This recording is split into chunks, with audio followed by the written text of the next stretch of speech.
Bismillahirrahmanirrahim. Sehingga topik kajian kita hari ini adalah Al-Qari'ah.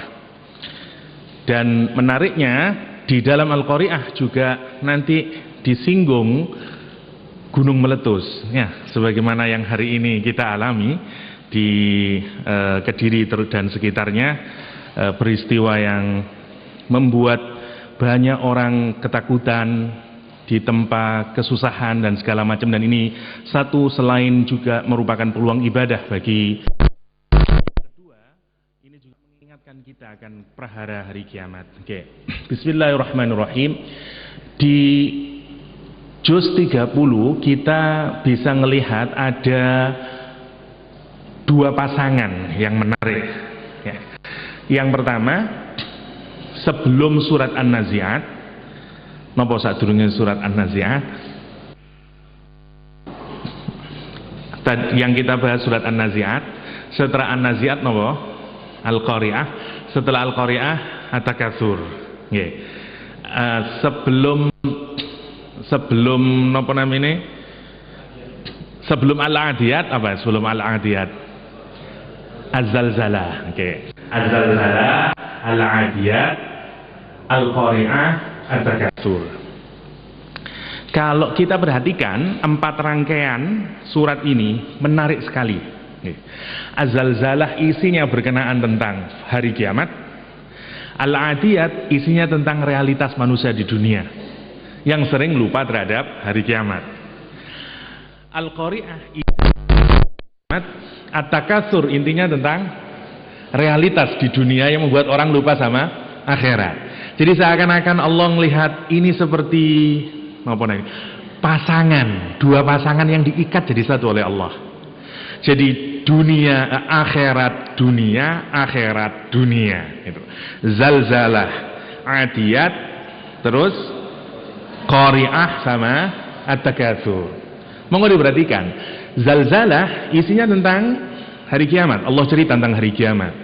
Dan setelah dikasih tahu fokusnya kepada hari kiamat, kalau orang masih belum takut dan segala macam sama hari kiamat, dialah dia dikasih tahu apa kelemahan kita dan segala macam, realitas kita di dunia kayak apa, yang masih kanut dan segala macamnya. Di Al-Qari'ah diingatkan lagi oleh Allah tentang hari kiamat, tapi tentu dengan gambaran yang berbeda. Di Al-Qari'ah, setelah Al-Qari'ah Allah nanti ngasih tahu kita lagi tentang At-Takatsur, satu penyakit lagi yang membuat kita lupa lagi terhadap hari kiamat, berulang-ulang kayak begitu. Jadi ini seakan-akan apa, dua couple di dalam ayat Al-Quran yang tidak bisa dilepaskan. Jadi itu menariknya rangkaian kalau kita lihat di dalam Al-Quranul Karim. Tapi sebelumnya saya ingin cerita satu sahabat dulu untuk inspirasi kita dan menyemangati kita akan Al-Quranul Karim. Sahabat tersebut adalah Abbad bin Bishr. Saya bacakan dari Suwar min Hayatus Sahabah untuk mengingatkan kita lagi. Kata Aisyah Ummul Mukminin, "Thalathatun minal ansar lam yakun ahadun yasmu alaihim fadla, Sa'd bin Mu'ad wa Usaid ibn Khudair wa Abbad bin Bishr." Kata Aisyah, ada 3 orang dari Ansar, dari golongan Ansar. Yakni orang mana berarti? Orang Madinah, ya. Kata Aisyah radhiyallahu anha, ada 3 orang Madinah yang tak ada seorang pun bisa mengungguli keutamaannya. Yang pertama Sa'ad ibn Mu'ad, yang kedua Usaid ibn Khudair, dan yang ketiga adalah Abbad bin Bishr. Kita akan bercerita tentang yang terakhir ini. Saya kepingin sekali menamai anak saya Abbad jika anak saya laki-laki dari dulu, tapi Allah masih ngasih perempuan, ya. Kenapa? Karena Abbad ini orang yang kecintaannya terhadap Al-Quran tidak bisa dibandingkan dengan siapapun saja. Ini yang menarik. Rasulullah senang mendengarkan bacaan Abbad bin Bishr, ya. Abbad bin Bishr yang begitu kesentuh dengan Al-Quran, dia nggak bisa ke lain hati lagi. Waqad kana Rasul sallallahu wasallamu alaihi yatahajjad dzata lailatin. Suatu saat Rasulullah SAW menunaikan salat tahajud di suatu malam. Fi baiti Aisyah, al-mulasik bil masjid, di rumah Aisyah yang temboknya berdempetan dengan masjid. Yang kalau kita hari ini kita melihat kuburan Rasulullah SAW adalah rumah Aisyah dahulu, yang sekarang menjadi bagian dari Masjid An-Nabawi. Dulu Rasulullah sholat di situ, yang rumahnya temboknya berdekatan atau berdekatan dengan Masjid An-Nabawi. Fasami'a sauta Abbad bin Bishr, dan kemudian Rasulullah SAW mendengar suaranya Abbad bin Bishr, wa huwa yaqra'ul Qur'an, dan dia sedang membaca Al-Qur'anul Qarbin radban nadiyan kama nazala bi Jibril alaihi ala qalbihi. Dia mendengarkan bacaan Abbad bin Bishr seakan-akan dia bacaan yang begitu amat indah dan seperti basah masih baru saja diturunkan dari malaikat Jibril, kata Rasulullah SAW. Dan kemudian Rasulullah SAW berkata kepada istrinya Aisyah, ya Aisyah, hada sautu Abbad bin Bishr, apakah yang aku dengar ini suaranya Abbad bin Bishr? Qalat, Aisyah menjawab, na'am ya Rasulullah, itu suara Abbad bin Bishr ya Rasulullah. Qala, Rasulullah berdoa kepada Allah SWT, Allahumma gfir lahu, ya Allah ampuni Abbad bin Bishr. Subhanallah. Satu, kalau kita renungin keberkahan orang baca Al-Quranul Karim, bacaan kita yang serius terhadap Al-Quran, baiknya bacaan kita, tilawah kita terhadap Al-Quran itu mengundang banyak rahmat. Terlalu banyak kalau kita buka dalam hadis, malaikat bisa turun, malaikat mendengarkan bacaan orang yang sambil tadabbur. Di ayat ini bacaan Abbad bin Bishr membuat Rasulullah berdoa dan mengangkat tangannya sambil berdoa, Allahumma gfir lahu, ya Allah ampuni Abbad bin Bishr. Abbad bin Bishr, siapa yang tidak ingin didoakan oleh Rasulullah SAW? Siapa yang tidak ingin didoakan oleh Rasulullah SAW? Allahumma gfir lahu, secara spesial. Saya ingin mengungkap satu kisah saja dari hidupnya Abbad bin Bishr untuk kita renungkan. Suatu saat Rasulullah SAW melakukan peperangan. Singkat cerita, mereka tinggal di satu tempat yang dari tiga arah direksi itu sudah terhalangi oleh bukit. Tinggal satu-satunya arah yang butuh penjagaan adalah satu arah dari depan. Dan tentu Rasulullah memutuskan untuk menginap di sana, dan karena itu butuh untuk dijaga tempat tersebut agar tidak ada musuh yang masuk dan mengobrak-abrik pasukan Nabi saat itu. Rasulullah bertanya kepada para sahabatnya, "Mayyahrisuna fi lailatina hadhihi?" Para sahabat, siapa di antara kalian yang mau menjadi haris, mau menjadi security guard, mau menjadi satpam kita pada malam hari ini? Faqama ilaihi Abbad bin Bishr wa Ammar bin Yasir wa qala nahnu ya Rasulullah. Berdiri dua orang, Abbad bin Bishr dan Ammar bin Yasir, kami ya Rasulullah. Wa qad kana an-nabi, dan sesungguhnya Rasulullah SAW akha bainahuma, sudah menjadikan dua saudara, dua orang ini, Abbad bin Bishr dengan Ammar bin Yasir. Masih ingat ketika Rasul pindah ke Madinah melakukan hijrah, para sahabat itu memiliki teman satu sama lain yang dijadikan, kalau dalam bahasa namanya buddy ya. Jadi kalau orang sekolah di sekolah di barat itu, kakak kelasnya selalu punya teman adik kelasnya yang dia harus protek. Dia yang bertugas untuk ngasih tahu ini WC-nya dan segala macam, agar tidak dibully sama temannya yang lain kalau ada anak baru masuk. Jadi satu orang bertanggung jawab satu orang yang lain, dan ini seperti diikat. Di Madinah dulu Rasulullah melakukan hal tersebut. Satu orang ini, temannya ini, you harus bertanggung jawab sama dia, urusan segala macamnya, spiritual, material, dan segala macamnya. Abbad bin Bishr sama Ammar bin Yasir ini sudah dipersaudarakan oleh Rasulullah SAW. Maksudnya dua orang ini harus saling tanggung jawab. Kalau ada apa-apa tinggal tanya satunya, persoalan apapun saja. Dua orang ini. Hina qadimal muhajiruna 'alal Madinah, ketika orang-orang muhajir tiba di Madinah, yakni pada saat peristiwa hijrah. Falamma kharaja ila fami sya'bi qala Abbad bin Bishr li akhihi Ammar bin Yasir, ketika keduanya ini sudah mulai melakukan penjagaan, berkata Abbad bin Bishr kepada temannya, kata dia, ayu syatrayil lail tu'thiru an tanam fih awalihi am akhirihi, kata dia, saudaraku, bagian tengah malam yang mana yang kamu ingin pilih untuk menjaga, awal malam atau akhir malam? Karena sip-sipan ya, karena dua orang yang bertugas, dia disuruh milih, you mau milih yang malam pertama atau yang malam terakhir. Maksudnya waktunya kita bagi jadi dua. Kalau habis isya katakanlah, berarti katakanlah isya sampai jam 11 atau jam 12 ke atas sip yang kedua. Faqala Ammar bin Yasir berkata, bal anamu fi awwalihi wa taja'a ghairu ba'idin anhu. Kata dia, aku tidur ajalah dulu, nanti tolong aku bangunkan. Dan dia tidur di sampingnya, tidak jauh dari samping Abbad bin Bishr. Kana al-lail sajian hadian wadi'a wa kana an-najmu wasyajaru wal hajaru tusabbihu bihamdi rabbiha wa tuqaddas lah. Pada malam itu udaranya enak banget, suasananya indah banget, dan katanya penulis diceritakan langit, bintang gembintang, tanam-tanaman, batu bertasbih pada Allah Subhanahu wa taala dan mensucikannya. Fataqat nafsu Abbad bin Bishr ilal ibadah, dan kemudian muncul dalam hati Abbad bin Bishr untuk juga beribadah kepada Allah SWT, sebagaimana alam raya bertasbih kepada Allah SWT. Wastaqa qalbuhu ilal Quran, dan pecah hatinya, tidak bisa lagi hatinya kecuali kepada Al-Quranul Karim. Wa kana ahla ma yahlu lahu Al-Quran, dan tidak ada lagi yang lebih indah bagi dia kecuali membaca Al-Quranul Karim. Saya singkat saja, dia kemudian membaca surat Al-Kahfi dalam sholatnya.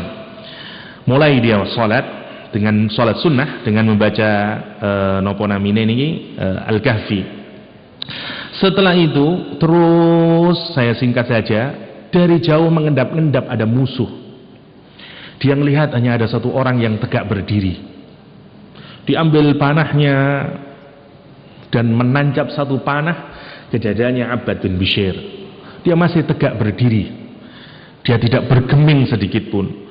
Diambil panah lagi, mulai dia agak sempoyang, darah mulai mengucur, dan tetap Abbad bin Bishr sampai panah ketiga tidak kuat lagi dia menahan, dan dia roboh. Setelah roboh dia bangunkan saudaranya yang tadi tidur, sip kedua, siapa tadi?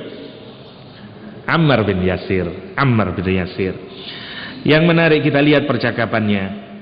Ketika dibangunkan, apa kata dia?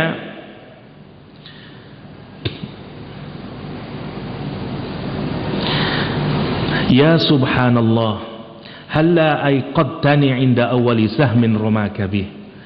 Setelah diceritakan ada musuh tadi gini-gini, dia sudah melihat ada 3 panah mengenai tubuhnya.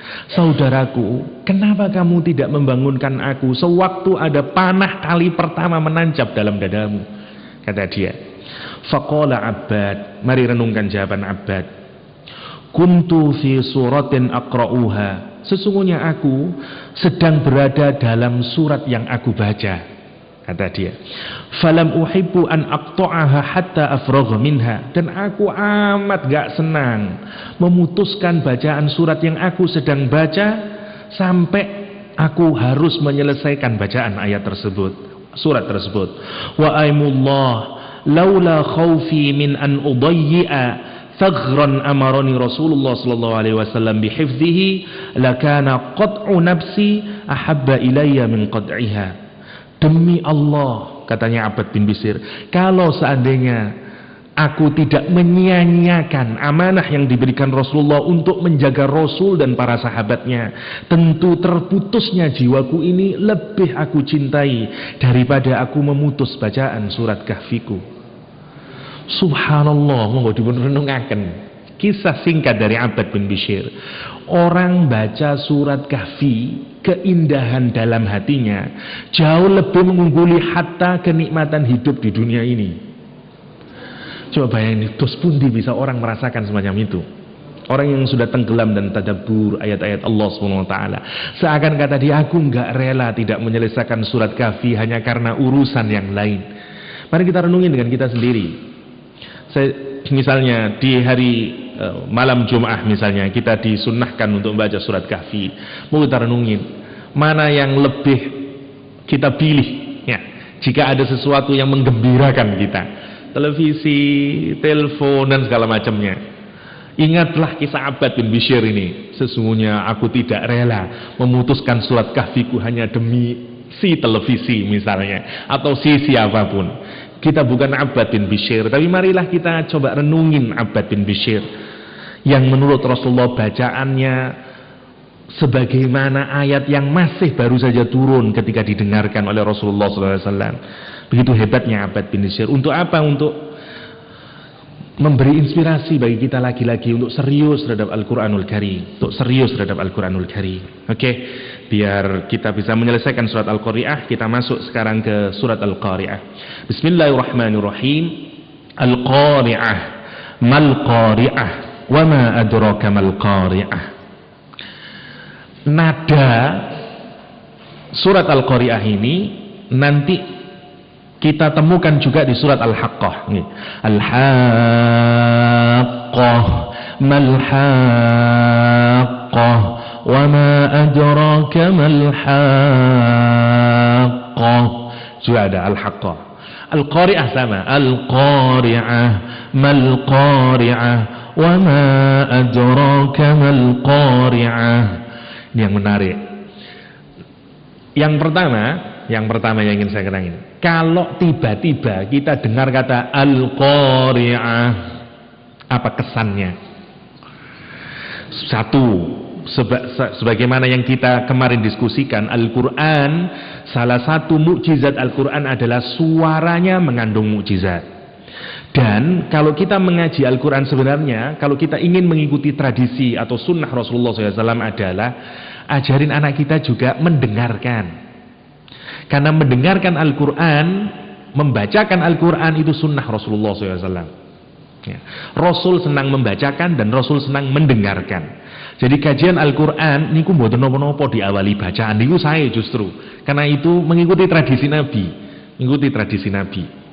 Kenapa? Karena kita percaya bahwa mendengarkan Al-Quranul Karim itu bisa mengandung banyak hikmah. Karena kita percaya sebagaimana berbagai ulama menyatakan di Ulumul Quran dijelaskan bahwa suara Al-Quran itu mengandung mukjizat. Dari pendekatan apapun, dulu pernah kita bahas misalnya, semua yang akhiran di dalam bahasa Arab itu untuk membesarkan atau memagnifikasikan, kayak di zoom out ya, dibesarin gini. Agak mirip dengan kalau kita ngomong kalau kita ngomong gini, ada ayat yang menarik dalam Al-Qur'an nanti kalau kita bahas nanti ini kita ke sana. Jadi salah satu cara untuk membesarkan itu dikasih belakangnya. Karena itu pasti peristiwa yang sangat dahsyat, yang pertama. Yang kedua, semua yang menggunakan suara berat di dalam Al-Quran juga indikasinya pasti ini sesuatu yang berat ya. Ayat Al-Qari'ah, dengarnya saja sudah kita merasakan ini sesuatu yang amat berat. Karena pakai ko, pakai ro, pakai pakai lagi. Dan itu pasti ini sesuatu yang berat. Al-Qari'ah. Apa kira? Meskipun kita belum tahu maknanya dulu. Mal Qari'ah. Pasti ini sesuatu yang berat. Oke. Itu yang pertama. Yang sekarang kita masuk ke maknanya dulu. Al-Qari'ah, mal Qari'ah. Al-Qari'ah berasal dari kata qara'a. Qara'a, ya. Dalam bahasa Arab misalnya, kalau kita lihat kamus, yuqra'ul 'abdu bil 'asa misalnya. Seorang budak dipukul dengan tongkat, dengan kayu, sampai mengeluarkan suara yang membuat kita ini sampai nggak enak sama sekali dengerinnya. Jadi bukan sekedar mukul biasa, tapi kalau orang mukul tuh buak sampai orang yang mendengarin itu aduh tidak enak kabeh, itu namanya qiraah. Satu. Jadi qiraah itu suara dari pukulan, makna pertama, suara dari orang yang memukul yang sampai suaranya itu kalau kita dengerin ndak ngenain kita sendiri. Nanti ningali wonten bapak kurang wajari nemen, anaknya nakal disuikatin, apa debuah sampai kita, aduh wis pak, misalnya kayak gitu. Itu namanya qiraah. Yang pertama. Nopo kesan yang pertama, kata qiraah itu kesannya adalah bahwa pukulan ini pukulan yang terus menerus. Yang pertama, keras, yang membuat kita menjadi tidak nyaman. Sebagaimana dalam kamus yuqra'ul abdu bil asa misalnya. Yang pertama. Yang kedua, kata qira'a digunakan juga misalnya dalam bahasa Arab, misalnya qara'al bab. Pintu diketuk. Mengetuk pintu zaman dahulu seringkali tidak pakai tangan, tapi juga pakai kayu. Ya kalau sekarang tidak ketuk, tinggal pencet ting tong. Kalau sekarang, dulu pakai ketuk. Zaman lebih dulu lagi pakai kayu. Tek misalnya. Kalau jenengan ngelihat film-film Arab zaman dahulu, kadang pakai tongkatnya dan segala macam. Tetapi tidak biasa sebagai makna-makna yang awal tadi, yuqra'ul abdu bil asa, qara'al bab, itu biasanya di malam hari. Sampean sedang tidur, tiba-tiba malam-malam dok. Sekarang apa kesan yang muncul? Satu, takut. Yang kedua, bikin nopo iki. Ya. Yang ketiga, terjadinya tiba-tiba wonten wong bengi ngenteni, aku engko bengi ngenteni wong tok-tok lah, enggak ada. Ya, karena orang biasanya tidur. Jadi kesan yang muncul sekali lagi satu, ini kejadiannya tiba-tiba, yang pertama. Yang kedua, membuat kita ketakutan dan membuat kita tanda tanya ono apa kira dan segala macam, yang kemudian menghilangkan rasa damai kita. Itu namanya qiraah. Dari kata itu Allah menggunakan kata al-qari'ah untuk disamakan dengan hari kiamat. Jadi hari kiamat itu apa? Kalau kita lihat dari aspek kebenaran satu, suddenly dia kejadiannya yang tiba-tiba. Kiamat itu berbeda dengan banyak yang diteorikan di dalam ilmu pengetahuan alam. Dia terjadi tiba-tiba, boten disangka-sangka. Ya kayak gunung meletus lah, tiba-tiba meletus. Tidak ada prediksinya, kira-kira. Menarik di barat, misalnya dulu ada kelompok di Heaven Gate di Amerika Serikat yang diikuti oleh para programmer komputer. Ya, gerbang surga, the Heaven Gate. Mereka percaya bahwa kalau ada komet yang melintas bumi, terus orang mati pas pada jam yang, jadi ini kalau bumi terus meteornya ini pas di atasnya, melewati pas, terus orang mati, ruhnya ini katanya langsung dibawa oleh komet itu, langsung ke surga. Nah, dan itu benar-benar terjadi di Amerika, karena pendakwahnya ini meyakinkan. Mereka nyewa satu rumah, kemudian dikasih kasur dan semuanya engineer, bukan orang biasa, orang pinter-pinter, programmer komputer, dan mereka sudah menghitung kalau saya minum obat ini nanti saya matinya kapan. Dia hitung waktunya karena dia mau benar-benar exactly the same dengan apa? Kometnya itu. Kalau komet katakanlah 11,05, saya harus juga mati 11,05. Kayak orang mau naik pesawat, ya. Jadi jangan sampai telat. Dan itu benar dilakukan sampai menjadi berita dunia, ya. The Heaven Gate, karena menarik orang-orang bercerita tentang hari kiamat. Atau sekarang misalnya orang menteorikan bahwa kiamat itu nanti terjadi sebagai kebalikan dari Big Bang. Oke, agak sedikit teoritis sebentar, ngoten napa-napa nggih.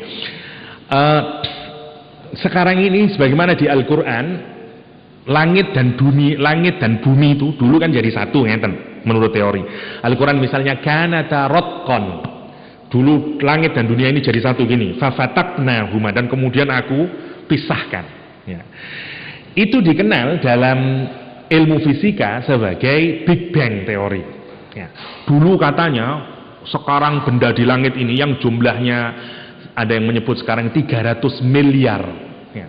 300 miliar nopo namine niki bintang galaksi, sanes bintang. Dari galaksinya itu ada 300 miliar.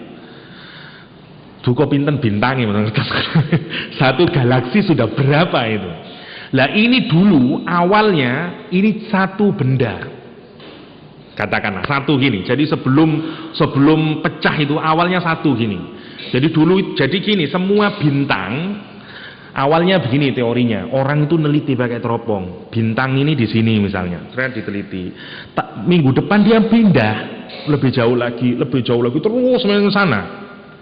Loh, berarti kalau semua benda di alam raya ini bergerak terus makin jauh, berarti dulu awalnya dia berasal dari satu titik. Gini mboten? Oke, jadi itu pikirannya. Jadi masing-masing bergerak beda-beda tergantung kecepatannya. Ada yang bintangnya di sana, ada yang sebelah sana, ada yang sana. Wah, ada yang miliar tahun cahaya, beda-beda seluruh alam semesta ini. Tetapi orang berpikir dulu suatu saat mereka itu sebenarnya pernah berkumpul jadi satu sebelum meledak. Nah, kalau berkumpul jadi satu, pernah berkumpul jadi satu, bayangin sampean sekarang, bagaimana misalnya orang segini ini dimampatkan jadi satu. Ruangan segini ini misalnya isinya 500 orang. Terus diisi dengan 50 miliar orang. Kinten-kinten kados napa niku? Meledak mangke. Wah, jadi kayak gitu kira-kira dirampatkin 300 miliar galaksi ini, dirampat set, dan kemudian dia meledak. Ledakannya sangat keras yang dikenal dengan the Big Bang. Bang dalam bahasa Inggrisnya. Karena besar bangnya jadi Big Bang. Nah kira-kira gitu. Dia besar dan berhamburan kemana-mana. Oke. Kenapa orang tahu? Karena benda itu kalau bergerak makin jauh, niku meninggalkan warna. Awal datangnya warnanya violet. Semakin jauh dia warnanya merah. Ada spektrum cahaya yang dia tinggalin gitu ke sana. Oke. Menurut beberapa teori nanti hari kiamat itu kejadiannya adalah nanti yang jauh itu mungsret lagi ke sini, baru kiamat. Jadi habis begini satu ngembang net, nanti someday nggak tahu kapan, nanti akan balik lagi nih, cerit kayak sampai nyebul pelembungan, terus diculno, langsung balik kecil lagi. Namanya Big Crunch, lawannya dari Big Bang. Tapi tetap sampai hari ini orang juga tidak tahu kapan katanya begininya itu. Nggak ada yang tahu. Dan itu sekarang yang salah satu teori yang banyak diakui. Tapi yang menarik, hikmah dari Big Bang ini sebenarnya mengantarkan orang kepada keyakinan akan adanya pencipta, akan adanya Allah SWT. Kenapa? Karena kalau benda itu yang dari jauh itu dimampatin ke sini sampai jadi kecil, katanya sekecilnya itu kalau benar-benar volumenya nol. Jadi ditarik ke sini, tarik ke sini, tarik ke sini, terus ini sampai volumenya nol, panjang, lebar, sama tingginya nol, pangkat 3. Dalam ilmu fisika itu tidak mungkin ada satu ruang yang nol pangkat 3. Wonten. Ya wonten. Ruang ini kan ada panjangnya, ada lebarnya, ada tingginya.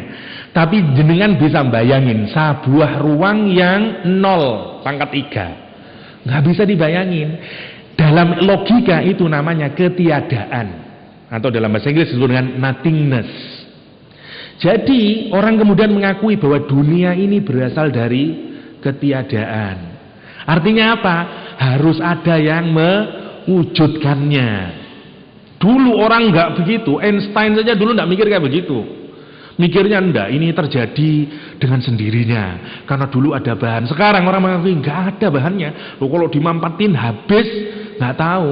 Dan Allah itu yang menjadikan. Nah, cuman bedanya orang-orang ilmuwan itu kalau nyebut Allah itu nggak senang. Nyebutnya itu the prime cause, penyebab utama, atau the great power, kekuatan utama. Jane ate ngomong Gusti Allah. Cuman rada isin kira-kira kados ngoten. Kira-kira gitu. Ini yang menarik. Lah, Al-Qari'ah itu menjelaskan tentang hancurnya dunia ini, alam raya ini. Tetapi Allah tidak perlu menjelaskan kenapa kok tidak jelasin Big Crunch atau jelasin teori-teorinya. Karena Quran bukan kitab sains. Jangan juga keterlaluan nganggap semuanya ada dalam Al-Quran. Ada, tapi sepanjang Allah sudah bisa mengirimkan informasi melalui akal kita, tidak akan didetailkan di sini. Terus apa gunanya Allah ngasih kita otak?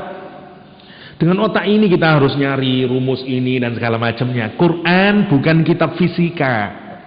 Meskipun ada beberapa ayat yang punya muatan fisika, tapi bukan fisikanya yang penting dari Quran. Apanya yang penting? Hidayahnya. Karena kalau fisika, sana aja beli buku fisika banyak. Dan itu juga dari Allah. Kenapa? Karena kita dapatin melalui akal. Siapa yang bikin akal? Allah Subhanahu wa taala. Apa yang bisa kita capai melalui akal tidak perlu melalui Al-Qur'anul Karim. Kenapa kita dikasih Al-Quran? Karena akal kita nggak nyampe. Coba sampean bilang apa yang baik menurut sampean. Beda-beda. Kalau kita pakai akal-akalan, zina itu loh jadi bagus. Kalau pakai akal. Kenapa kita ini? Wong orang sama-sama senang, Pak. Satu suka. Kenapa kok harus dilegitimasi oleh lembaga yang namanya KUA? Ada hubungan apa dia dengan cinta saya sama si Wati misalnya? Pokoknya saya seia sekata, sehidup semati ya sudah. Wong saya juga bukan orang yang mau nakal. Saya cinta sama dia. Kenapa cinta saya kok harus diumumin ke semua orang? Aku loh cinta sama dia, sekarang saya menikah. Apa itu? Misalnya. Bisa aja masuk akal. Kalau kita pakai menggunakan akal. Karena itu Al-Quran itu bukan wilayah kita. Bukan wilayah akal. Karena itu Allah nurunin agar kita benar, agar kita tahu. Kita seurusan kebenaran tidak diserahkan kepada akal kita, tapi diserahkan kepada wahyu Allah Subhanahu wa taala. Oke, termasuk lihat kiamat itu adalah salah satu hal yang tidak dijelasin oleh Al-Qur'anul Karim detailnya. Dan itu urusan Allah Subhanahu wa taala. Karena itu tidak penting sebenarnya. Penting kalau Anda orang sains untuk membicarakan itu. Tapi bagi kita orang beriman, mboten usah golek yo apa yang saya mau cari kiamat menurut Al-Qur'an. Mboten itu yang penting. Tapi apa yang kita persiapkan untuk hari kiamat? Itu yang kita lihat. Jadi makna yang pertama dari qari'ah, dia tiba-tiba. Al-qari'ah. Yang pertama, dia akan terjadi secara tiba-tiba. Ini belum maknanya ya. Satu, dia akan terjadi secara tiba-tiba. Yang kedua, kita tidak ngekspektasi. Sampai ngekspektasi kalau akan ada tamu malam hari ketok pintu dengan suara keras, nggak ada ekspektasi. Tuh, ya jadi tiba-tiba tidak ada ekspektasi, terus membuat kita ketakutan. Efek itu yang mau ditimbulkan oleh penggunaan kata Al-Qari'ah. Clue yang kayak begini ini nanti bisa kita ambil. Oh, ngono berarti Al-Qari'ah kira-kira hari kiamat itu. Dia datang tiba-tiba, dia tidak pernah kita ekspektasi, dan kalau dia sudah datang membuat kita ketakutan. Nah, itu maknanya, efek dari Al-Qari'ah. Maknanya sendiri Al-Qari'ah sebenarnya adalah suara yang sangat keras yang membuat kita ketakutan. Itu makna aslinya. Yang menarik, kata qara'a sudah diketahui oleh orang Arab. Tetapi dengan diakhiri itu belum pernah. Al-Qari'ah belum pernah orang Arab. Dia tahu kata qara'a, tapi begitu dikasih dikasih belakangnya, itu juga belum pernah dipakai. Itu maksudnya. Sehingga orang Arab pun juga, opo iki? Saya tahu, misalnya begini. Al-Qari'ah itu bentuknya adalah isim fa'il, ya. Artinya misalnya kayak begini, misalnya kayak sopir, penyanyi, pegawai. Ini orang. Maksudnya adalah ini orang yang mengetuk dengan suara yang sangat keras. Suara yang sangat keras. Kalau kita artikan Al-Qari'ah sebenarnya suara yang sangat keras atau suara yang merusak, yang membuat kerusakan apa-apa. Nanti masih ingat refernya kepada bagaimana Allah merusak dunia ini, alam raya ini dengan apa? Dengan suara yang keras, dengan tiupan sangkakala.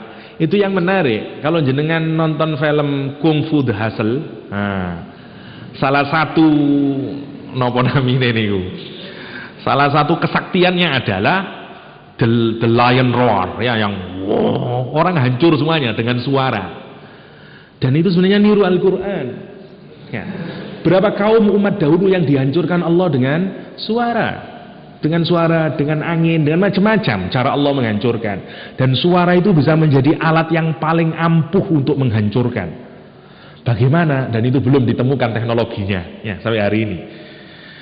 Ada orang yang mati gara-gara dijerit, masih belum. Sebenarnya kalau itu diolah itu bisa. Karena itu nanti Allah menghancurkan dunia ini dengan tiupan sangkakalanya, malaikat itu.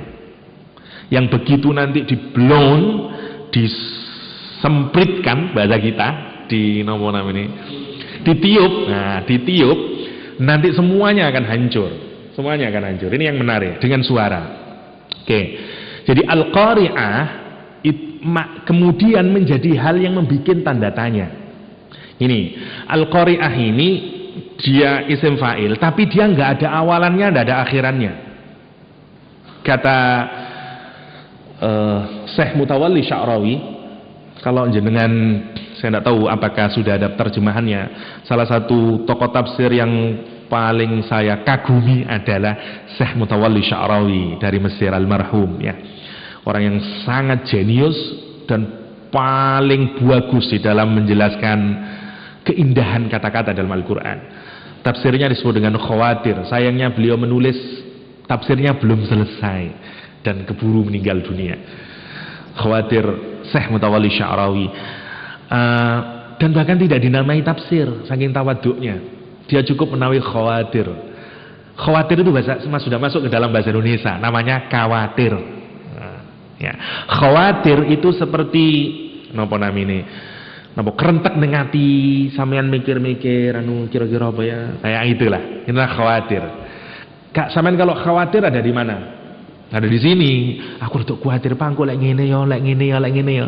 Dia tidak menyebut kitabnya tafsir. Seakan-akan ini hanya apa namanya? Imajinasi saya tentang mana. Saking tawaduknya. Saya punya teman di Azhar yang cerita sehabis ceramah, karena beliau ini punya acara di salah satu televisi.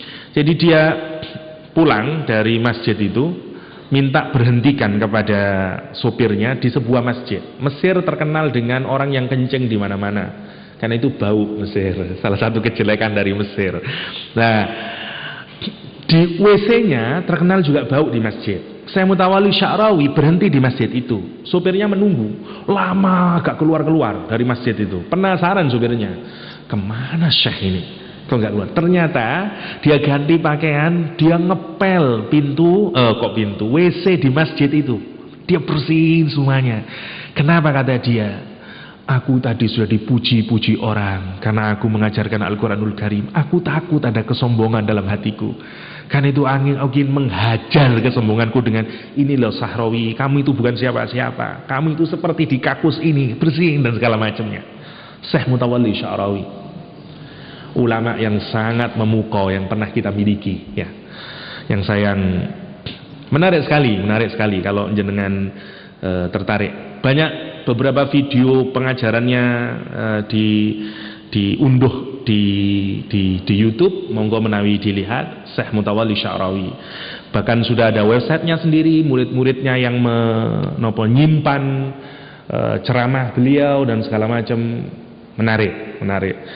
Bagi yang mau tafsirnya, saya ada filenya, silakan kalau ada tertarik nanti bisa saya kasihkan. Syekh Mutawalli Sya'rawi. Lah kata Syekh Mutawalli Sya'rawi, salah satu keindahan dari Al-Qari'ah adalah kenapa kok tidak dikasih awalan dan akhiran? Karena gini, Al-Quran ingin mengingatkan kepada kita bahwa situasi di hari kiamat itu situasi emergensi. Gini, kalau sampean berada pada situasi emergensi, akankah Anda menggunakan kalimat yang panjang? Contoh, rumah sampean kebakaran. Apakah sampean, saudara-saudara, rumah saya kebakaran tadi jam 1 siang, karena itu marilah ke sini, apa gitu. Bukan perlu, cukup satu saja, api atau bakar dan segala macamnya. Jadi kata Syekh Mutawalli Sya'rawi, kenapa Al-Quran tiba-tiba menggunakan Al-Qari'ah?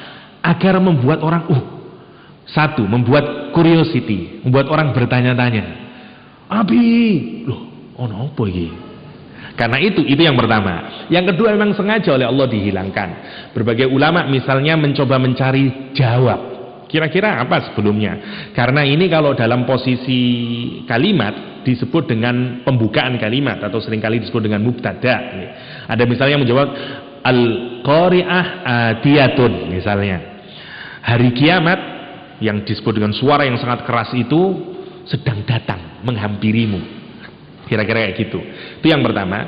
Yang kedua, Allah ingin mengingatkan kepada kita bahwa hari kiamat itu sudah sangat dekat. Tidak hanya di SCTV ya. Kiamat itu memang dekat, itu maksudnya. Memang dekat. Jadi memang benar-benar dekat. Karena itu seakan-akan Allah bukan mengingatkan kita kiamat akan datang loh, bukan kayak gitu. Al-Qari'ah, seakan-akan dia udah datang. Dan memang di dalam Al-Quran kiamat itu digambarkan dia orang sebagai isim fa'il, sebagai doer, sebagai orang yang datang. Atiyatun, dia datang, dia kemari mendekati kita.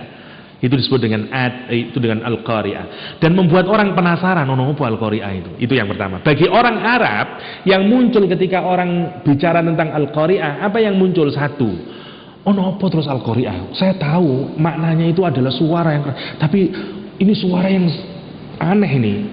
Kira-kira kayak gitu. Ini suara yang pasti keras dan suara, tapi apa itu? Dia makin bertanya. Ada apa itu? Apa itu? Kira-kira kayak gitu. Karena ini pasti bukan yang lain. Karena itu kalimat selanjutnya adalah seakan-akan Allah juga menjawab pertanyaan manusianya sendiri. Kalau tiba-tiba saya ngomong, misalnya, kemudian saya ngomong gadis berjilbab putih itu, sampean kan mesti di dalam otaknya sini, Pak?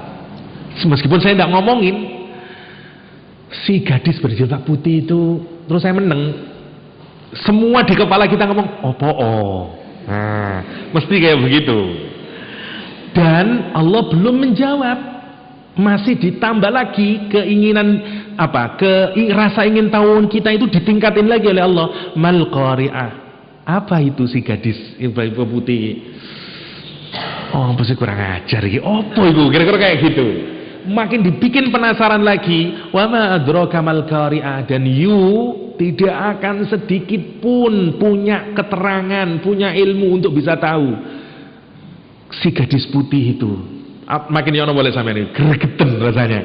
Itu yang pertama, yang mau dibentuk oleh Al-Quran dengan menggunakan Al-Qari'ah, mal qari'ah, wa ma adraka mal qari'ah. Untuk apa? Sekali lagi, sebagaimana di Al-Adiyat, Allah itu tidak mau Al-Quran masuk kemana? Ke sini doang. Tapi Allah mau masuk ke sini. Karena Allah mau masuk, kata-katanya itu agar masuk ke dalam hati kita. Al-Qari'ah, nopo iki? Mal qari'ah, kon takokan. Nah, terus kon nyongko kan jawab ngene-ngene. Kira-kira ngene, kira-kira ndak blas-blaso. Kira-kira itu enggak ada. Wa ma adraka, di dalam Al-Qur'an ada dua ya. Wa ma adraka dan ada wa ma yudrika. Kalau pakai fi'il mudhari yudrika, kita ndak akan pernah tahu jawabannya. Wa ma yudrika la'allahu yazzakka. Kita tidak akan pernah tahu siapa sih yang paling bersih di antara kita. Nggak ada yang tahu, itu urusan Allah SWT. Masih sampai mati kita nggak akan bisa tahu. Dan Allah nggak ngasih tahu. Tetapi kalau ada roka, kita juga nggak akan bisa tahu. Cuman Allah ngasih tahu jawabannya. Wa ma adraka ma lailatul qadr. Ya. Dengan cara kayak apa? Dengan tahukah kamu apakah Lailatul Qadr itu? Kita sebenarnya tidak akan pernah tahu. Allah kemudian ngasih tahu, Lailatul Qadri khairun min alfi syahr. Kalau Allah menggunakan kata adroka, nanti Allah jawab. Karena itu di ayat ini Allah juga akan jawab. Meskipun sebenarnya ilmu apapun kita tidak akan bisa sampai kepada pemahaman tentang Al-Qari'ah. Itu maksudnya. Kalau Allah menggunakan adroka, satu, tidak ada ilmu, tidak ada clue, tidak ada isyarat apapun yang membuat kita bisa paham tentang makna Al-Qari'ah, kecuali dia harus datang dari mana? Dari Allah. Jadi seakan-akan kita dibimbing. Ilmu itu terbitnya melalui apa? Dari mana kita dapat ilmu? Dari rasa ingin tahu. Nggih napa mboten? Kalau kita sudah mulai punya rasa ingin tahu, nanti akan menghasilkan ilmu. Lihat Allah ngajarin kita Al-Qari'ah. Kurang ajar apa ya gitu. Mal Qari'ah. Waduh, apa gitu. Wa ma adraka mal Qari'ah. Rasa ingin tahu kita makin besar, makin besar, makin besar, makin besar. Kenapa? Karena Allah mau ngasih pengetahuan sama kita. Semakin kita kemudian posisinya rasa ingin tahu dan kita nggak merasa punya apa-apa, kita nggak punya ilmu apa-apa, apa posisinya sekarang? Kita siap.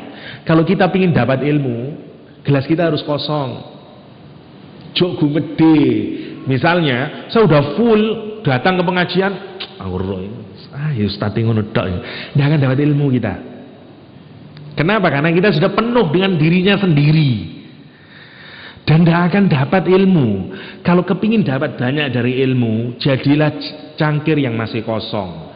Karena akan diguyur nanti. Sama lihat cara Allah. Indah sekali Allah ngajarin kita itu. Al-Qari'ah, mal-Qari'ah, wa ma adraka mal-Qari'ah. Kita benar kurang aja, tidak rublas aku wis. Gampangan elek wong Surabaya itu. Ya wis aku tidak ngerti wis. Terus apa? Lah, sekarang kita harus siap. Apa? Satu, kita menyiapkan akal kita. Kita nyiapin hati kita untuk tahu tentang Al-Qari'ah. Itu yang pertama, yang hikmah yang bisa kita ambil. Yang kedua, tidak hanya rasa ingin tahu. Ingat yang tadi itu, ini persoalan yang datang tiba-tiba, membuat kita ketakutan dan tidak bisa diekspektasi. Karena itu membuat kita makin ketakutan. Lihat indahnya Al-Quran. Semua fakultas di dalam tubuh kita itu direspon. Rasa ingin tahu yang ada di akal kita, ketakutan yang ada di dalam hati kita, semuanya jadi satu. Dan itulah Al-Quranul Karim. Itu indahnya. Betul wonten kata segini, Anda belajar apapun utek tok, baru kok selesai baru gaya hati. Kalau Al-Quran boten, semuanya harus main. Di sini main, di sini ini, semuanya di nopo namine Gusti Allah, diadres oleh Allah Subhanahu wa taala. Al-Qari'ah, mal-Qari'ah, wa ma adraka mal-Qari'ah. Wa ma adraka mal-Qari'ah. Ini yang menarik untuk yang pertama untuk kita renungkan dari bentuk Al-Qari'ah, mal-Qari'ah, wa ma adraka mal-Qari'ah. Kita lanjutkan. Al-Qari'ah, mal-Qari'ah, wa ma adraka mal-Qari'ah. Yauma yakunun nas kal farashil mabsus.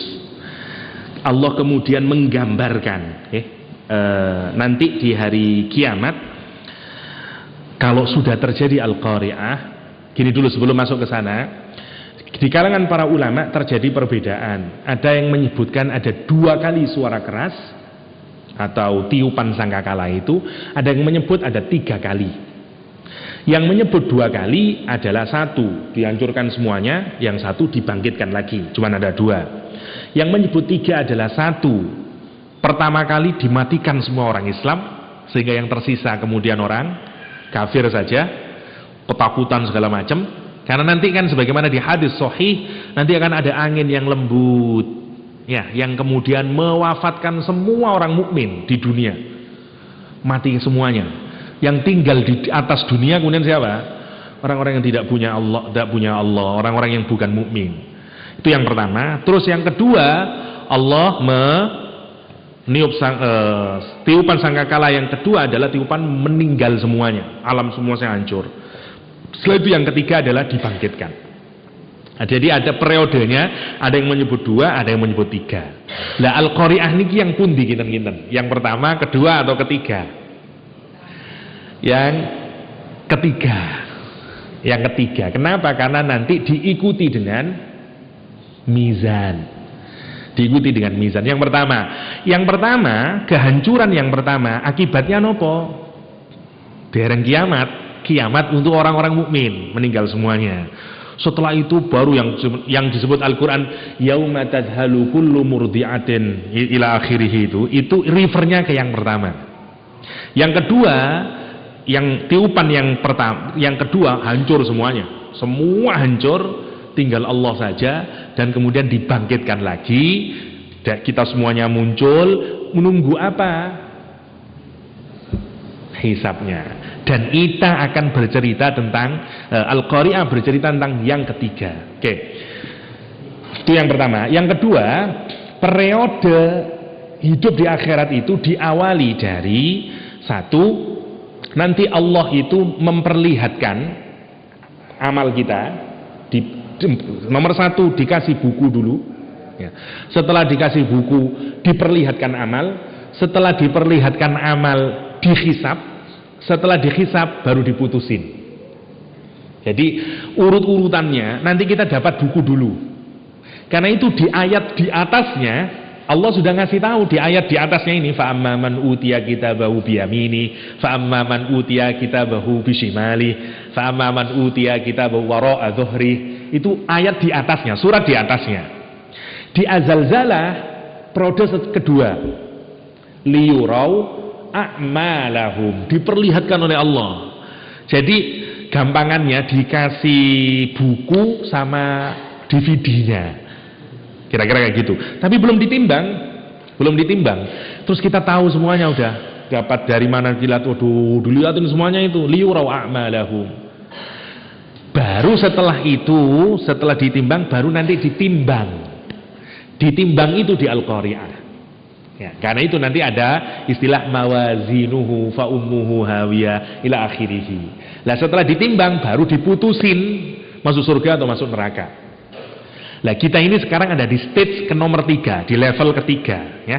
Karena itu Al-Qari'ahnya Qari'ah yang ketiga. Satu suara yang sangat keras yang kemudian memunculkan kita semuanya dari kematian kita, yang nanti kemudian berangkat sendiri-sendiri di hadapan Allah Subhanahu wa Ta'ala, yang semua orang ketakutan. Yang kemarin kita, saya tidak tahu di sini atau enggak, misalnya ketika Allah menanyain kita di surat ayat kursi, ya, may yashfa'u indahu illa biidnih, ya. Nanti kita hubungkan ke sana. Kita lanjutin dulu biar enggak kemana-mana. Oke. Yauma yakunun nas kal farashil mabthus.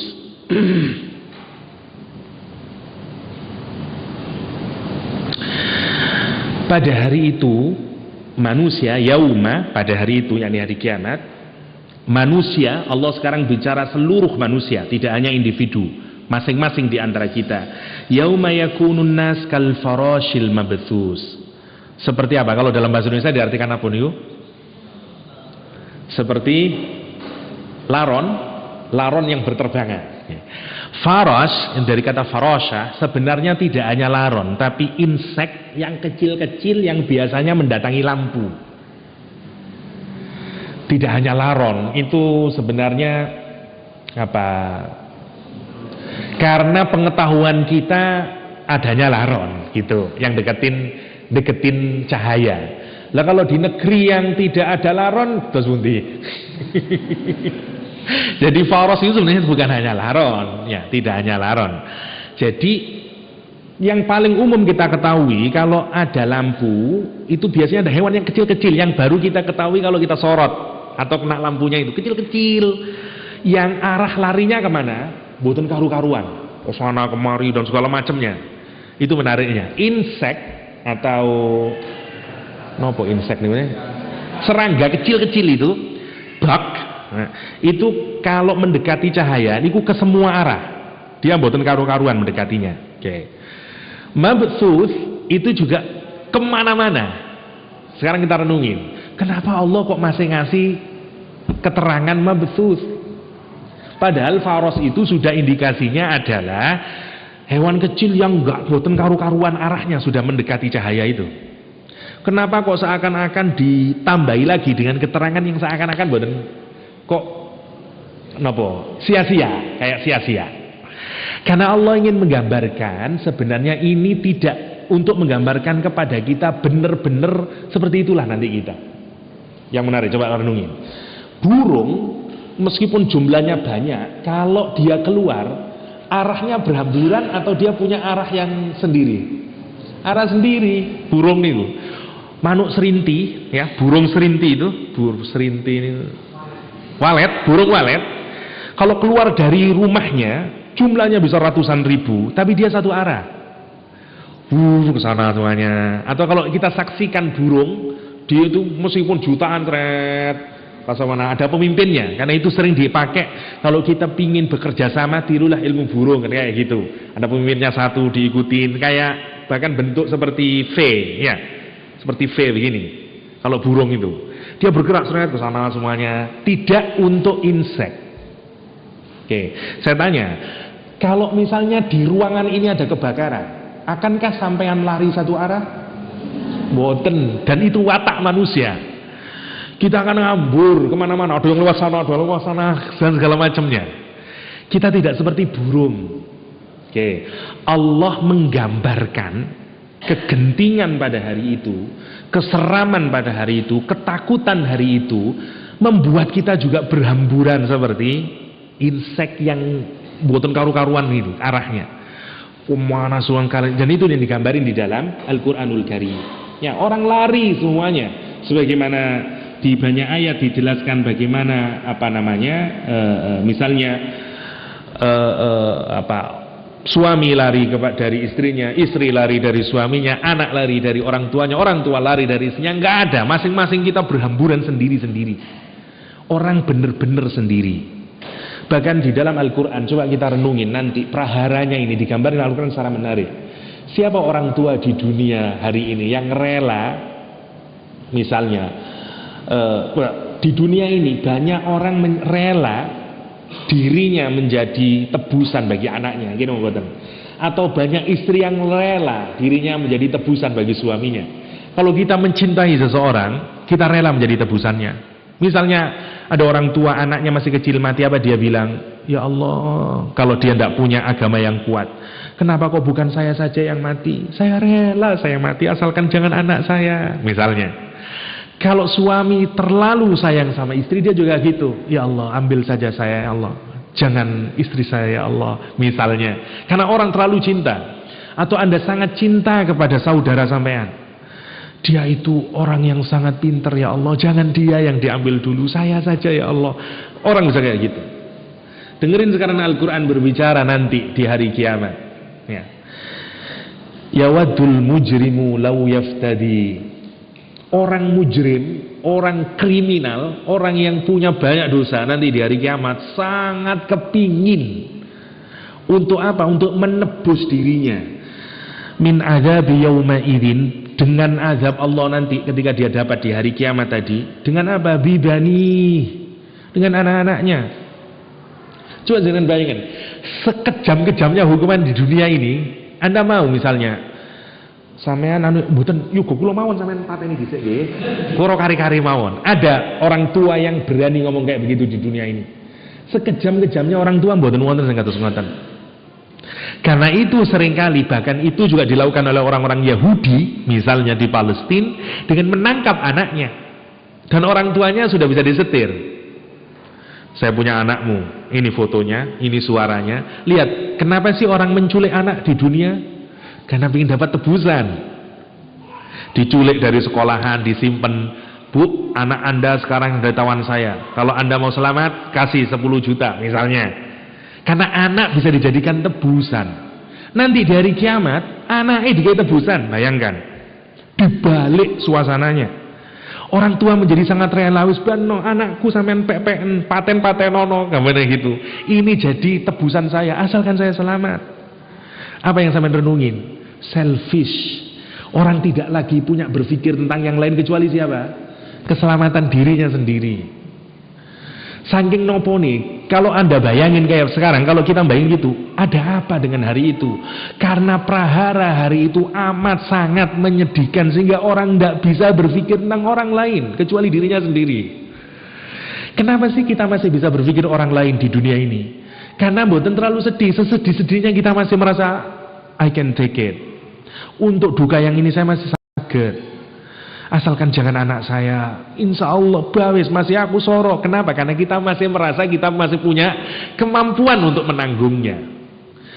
Di hari kiamat nanti kita tidak punya kemampuan itu, sampai apa saja mau kita gunakan sebagai ransom, sebagai tebusan, asalkan kita tidak diadab.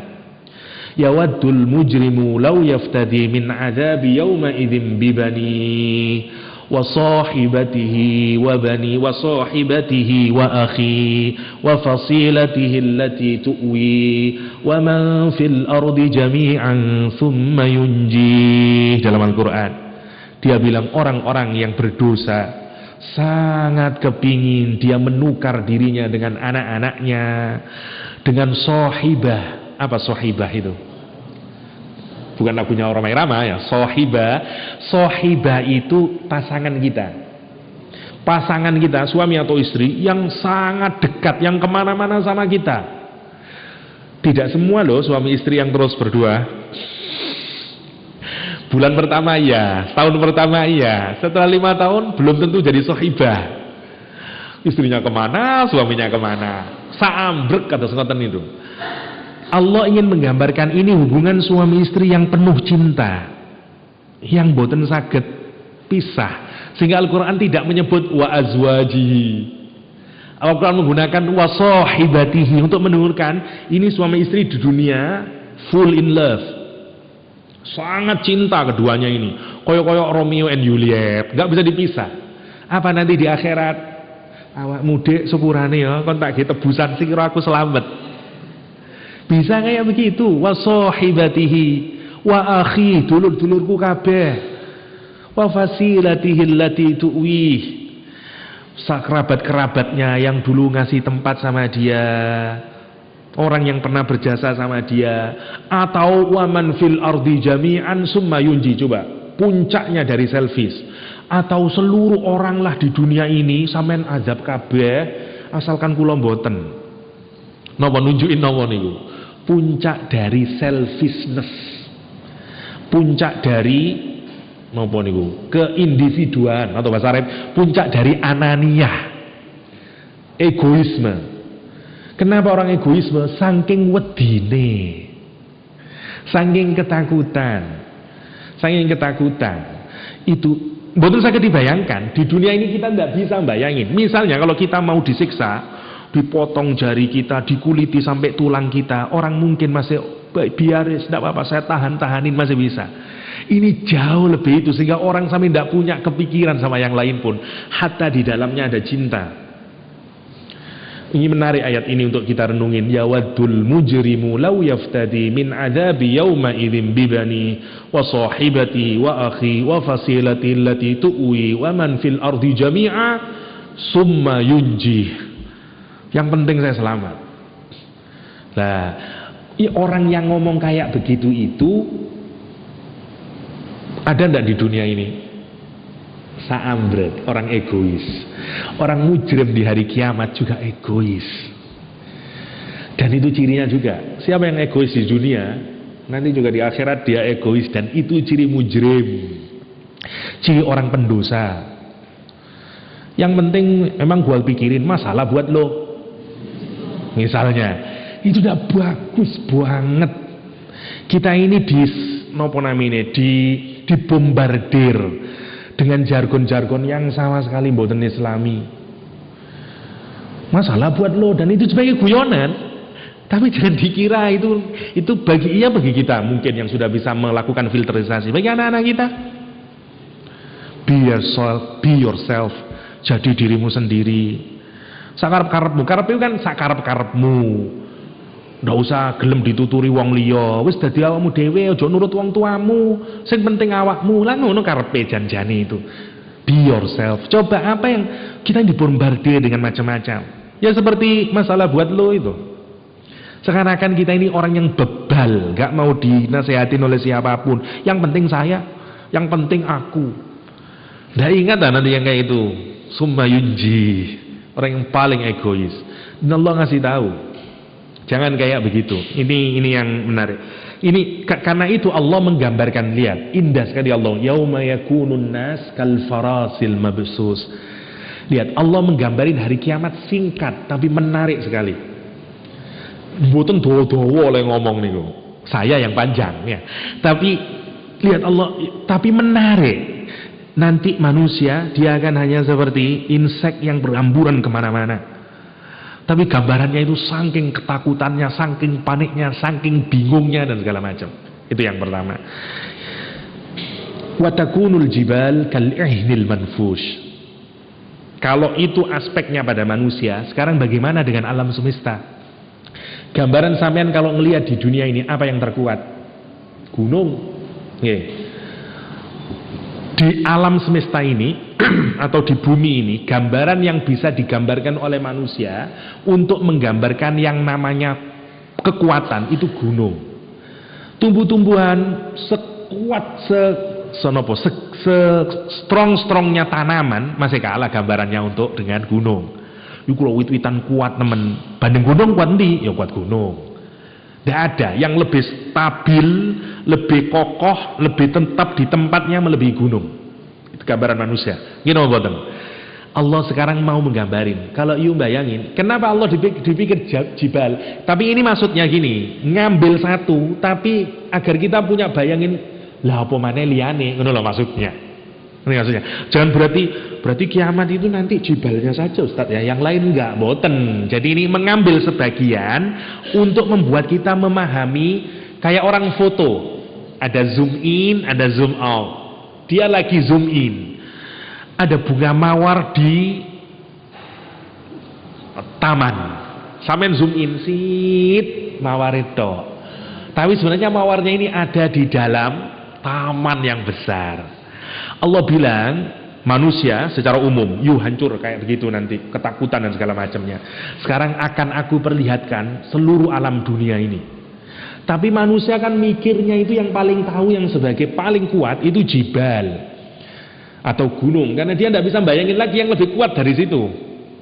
Allah sekarang gambarin untuk menunjukkan apa? Selain itu mesti tambah hancur ya, gitu maksudnya. Kita lihat. Watakunul jibal, dan gunung itu nanti akan menjadi apa? Kal ihnil manfus, seperti kapas yang berterbangan ya. Yang menarik, kapas yang jadi tekstil itu warnanya satu nama boten di mana-mana, kain dan segala macamnya itu warnanya banyak, macam-macam, seperti colorful sekali. Dan itu diterbangkan oleh Allah SWT. Yang pertama, sesuatu yang bisa terbang untuk menunjukkan apa niku? Ringan. Itu yang harus masukin dulu. Sesuatu yang bisa terbang, yang bisa manfush, itu pasti dia ringan. Apa yang dipikirin oleh manusia? Gunung itu sesuatu yang paling berat. Gimana tidak berat? Gunung Kelut yang masih muntah pilek sebentar itu aja, itu udah kayak begitu efeknya. Allah nanti bilang, ini yang kayak gini, gunung itu nanti akan menjadi seperti kapas. Apa yang mau digambarin? Semua ini mau dibolak-balik oleh Allah. Cara berpikir kita juga mau dibolak-balik oleh Allah SWT. Dulu di dunia kita menyangka gunung itu punya berat. Begitu nanti hari akhirat, gunung tidak punya berat. Apa yang punya berat? Nah, coba. Apa nanti di akhirat yang punya berat? Ayat selanjutnya. Ayat selanjutnya, watakunul jibalu kalilu fa amma man thaqulat. Adapun orang yang berat timbangannya, kita menyangka gunung yang berat, nggih. Tapi Allah membuka kita yang berat nanti bukan gunung, yang berat nopo? Amal soleh kita, niat soleh kita. Ngaji kayak begini nih bisa lebih berat nanti dari gunung itu. Di dunia orang lihat udah ada apa sih artinya duduk 1 jam 2 jam dalam majelis ilmu ngopo ngono tok, berarti ambil gunung ya berat gunung, kira-kira kayak gitu. Semua cara berpikir kita di dunia itu ternyata berbeda dengan di akhirat. Itu yang pertama. Hikmah yang kedua yang bisa kita ambil, yang pertama kita lihat kenapa Allah menggambarkan dengan kapas. Karena kapas benda yang paling ringan. Jadi Allah ingin menjungkir balikkan apa yang paling berat menurut pemahaman manusia di dunia, seperti halnya gunung, dia hanya akan menjadi kapas yang berterbangan.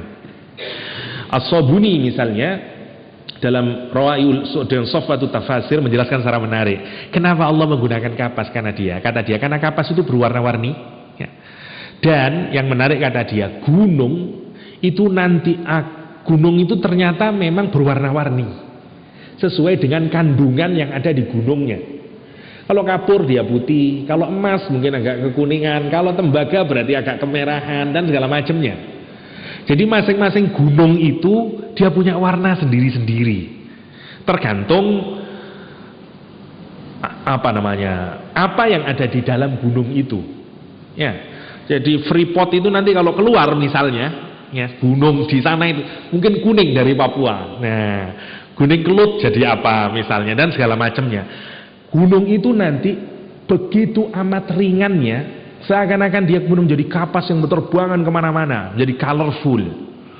Kalau jenengan pernah tahu salah satu perayaannya orang India yang hari warna yang menyiratkan segala, kira-kira begitu. Untuk bayangkan apa? Gimana hancurnya alam semesta saat itu. Lawang gunung saja kayak begitu yang Allah menggambarkan dia paku bumi. Ya, wal jibala autada, yang keras, yang bikin nancap, dia dihamburkan oleh Allah Subhanahu wa taala. Cukup Allah menggambarkan kiamat hanya dengan dua kata itu. Yauma yakunun nas kal farasil mabsus wal matakunul jibal kal ihnil manfus. Selesai. Dan ini penjelasan tentang hari kiamat yang amat sangat singkat tapi menukik. Cukup membuat kita ketakutan. Dua hal ini. Dia datang tiba-tiba, manusia jangan ditanya, dia akan ketakutan, egoistik dan segala macamnya. Sementara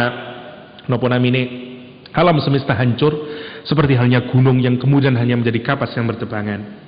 Nah, sekarang pesannya yang Allah ingatkan sama kita bersama-sama.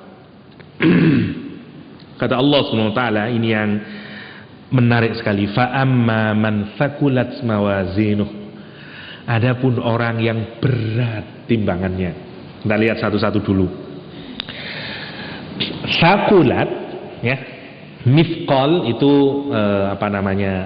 sudah jadi bahasa kita mungkin kalau saya tahu itu alat untuk menimbang, ya, keberatnya itu kalau orang menimbang ini sing 1 kilo, 2 kilo dan segala macamnya itu biasanya disebut dengan mithqal, orang yang mau itu. Fa amma man thaqulat, siapa yang berat mawazinuhu. Mawazin itu bentuk jamak dari dua kata, bisa dari kata mizan, bisa dari kata mauzun. Mizan isim alat, jamaknya nggih mawazin. Mauzun isim maf'ul, jamaknya nggih mawazin. Nah, kalau mizan timbangannya, kalau mauzun sesuatu yang ditimbang, apa berarti? Kalau nimbang gulanya itu namanya mauzun. Jadi maknanya bisa dua, mawazin itu yang berat, satu timbangannya memang, atau mauzunnya, amal yang kita timbangkan itu, niatnya berapa dan segala macam. Kalau Pak Gures siap, nasirinya tidak kayak begitu. Kata dia, kenapa kok mawazin, kenapa seakan-akan timbangannya kok banyak. Kata Pak Gures seperti orang menimbang di dunia. Oh ini berapa, 5 kilo pakai yang 5 kilo. Oh ini 2,5, ada yang 2,5, ada yang seperempat. Kalau kita beli gula itu loh, ininya kan sendiri-sendiri timbangannya. Seakan-akan kayak gitu kata Pak Gures siap. Tapi makna yang lain dari situ sebenarnya dia ada timbangannya sendiri, mizannya sendiri untuk bikin balan, mauzunnya sesuatu yang kita timbang. Ini yang menarik kalau kita renungkan. Amal dihubungkan dengan berat. Saya ingin bacakan satu hadis untuk kita renungkan, riwayat Imam Bukhari. Innahu la ya'tir rajul, nanti di hari kiamat akan datang seorang laki-laki al-azim, yang gede, as-samin, yang gewendut, yang penuh lemak, minyak samin, kan? Minyak samin, martabak. Nah, samin itu lemak. Nanti akan datang orang yang gede, gemuk, kata Rasulullah SAW, yaumal kiamah, pada hari kiamat. La yazinu indallahi janaha ba'udah. Tapi dia waktu ditimbang tidak lebih berat dari apa? Suwiwine mosquito. Jawa Inggris. Suwiwi, sayapnya nyamuk, ya, sayapnya nyamuk. Ya, sayapnya nyamuk. Lihat ini, kita renungkan. Apa yang kita anggap berat di dunia, nanti di akhirat realitasnya bisa sangat berbeda. Ada orang yang gede dan gemuk yang menurut kita mungkin 200 kilo, 300 kilogram, di sana ternyata not even, mungkin tidak tahu saya berapa kadarnya, kalau hanya sekedar sayapnya nyamuk, ya. Dan kemudian waqala qra'u, dan Rasulullah SAW menyatakan bacalah, fala nuqima lahum yaumal qiyamah, ya. wazna fala nuqima lahum yaumal qiyamati wazna. Nanti hari itu amalnya orang-orang zalim, orang-orang kafir itu tidak ada artinya sama sekali. Fala nuqima lahum yaumal qiyamati wazna, enggak ada timbangannya sama sekali, enggak berarti. Bahkan Allah banyak nyebutin misalnya untuk menunjukkan tidak berartinya amalan seseorang meskipun disangka dulu berat, misalnya di ayat lain, misalnya wa qadimna ila ma amilu min amalin faja'alna haba'an mansura, didatangkan semuanya amal dulu di dunia, begitu nyampe di sana ditimbang nol, seperti haba'an mansura, ya, seperti debu yang berterbangan. Enggak ada. Ini yang menarik. Sementara kisah yang lain menunjukkan yang berbalikan dengan kisahnya laki-laki gemuk ini. Ibnu Mas'ud misalnya pernah mau mengambil ranting dari pohon arak yang biasa dipakai untuk siwak, ya. Dan kelihatan betisnya yang kecil. Saya pernah bercerita ini hanya untuk menguatin pemahaman kita, karena Ibnu Mas'ud adalah orang yang kecil. Dan kelihatan kakinya yang kecil itu ditiup angin. Sahabat ketawa melihat kecilnya kakinya Abdullah bin Mas'ud, ya. Yang menarik, Rasulullah kemudian bertanya kepada sahabatnya, mimma tadhakun, dari apa kalian semuanya tertawa? Kata Rasulullah SAW, qalu ya Nabi Allah min diqqati, kata para sahabat, ya Nabi Allah min diqqati saqaih, kami tertawa karena cili sikile Abdullah bin Mas'ud itu, kok ya kecil kakinya Ibnu Mas'ud itu, kira-kira kedua kakinya. Apa kata Rasulullah SAW? Walladhi nafsi biyadi, demi yang jiwaku ada di tangan Allah Subhanahu wa taala, lahuma asqalu fil mizan min Uhud. Sesungguhnya bagi keduanya kakinya Ibnu Mas'ud itu nanti di mizan Allah Subhanahu wa taala lebih berat dari apa? Gunung Uhud. Sikile tok niku. Daniyo tangane, daniyo atine. Bagaimana dengan kepalanya? Bagaimana, dan subhanallah.